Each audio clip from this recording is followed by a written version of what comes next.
that if something is crossed, really hurts the organization. You have to tie your ethical code of conduct and all that you do to the entire movement, entire organizational structure of the entity that you work with, work for, or create. The second thing that has to happen, which is probably just as important, is to have what we call, and I hope you write this stuff down, it's called an executive imperative. At the top of any organization, they need to be in the habit of talking about ethics and doing what's right.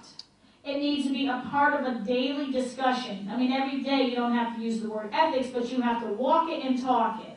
There needs to be things that remind people for doing the right thing. There needs to be things that tell people what happens for doing the wrong thing. But it needs to be integrated into the organization in such a way that it's inspirational. It inspires people to want to do right. The other thing that's key and critical is that it has to bring stakeholder value. In other words, some of you, this organization has a board of directors, correct? Yeah. So that's a stakeholder.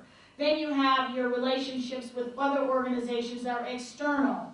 And then you have stakeholders internal to the organization. Being ethical has to bring value to the organization and what it means to grow. So that's another critical aspect of it. The other thing is it has to be shown that by doing the right thing, you actually become more competitive and not less. For example, we know the big Enron scandal in the United States, or BP oil spill that happened last year. Somehow along the way, British Petroleum lost their way with ethics. Did you know that British Petroleum at one time was considered one of the most ethical companies in the world? You were familiar with this? And is it Skip Hayward? He was the driving force behind that. What happened to this guy when he said last year, I want my life back, after all those people lost their lives, their livelihood? What do you think happened? Somewhere along the way, their ethical code of conduct got lost. It could have been because of the economy downturn, because that's usually when it's tested.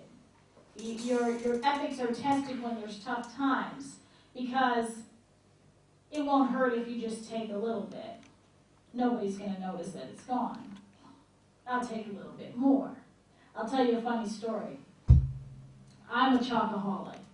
Some of you who've gotten to know me know that. I love chocolate. And it's been this way since I was a little baby girl. From the time I was about 3 years old, I think it started. So my mom and dad, when I was 4 years old, they finally moved from my grandparents' home into their own place. And I remember my mom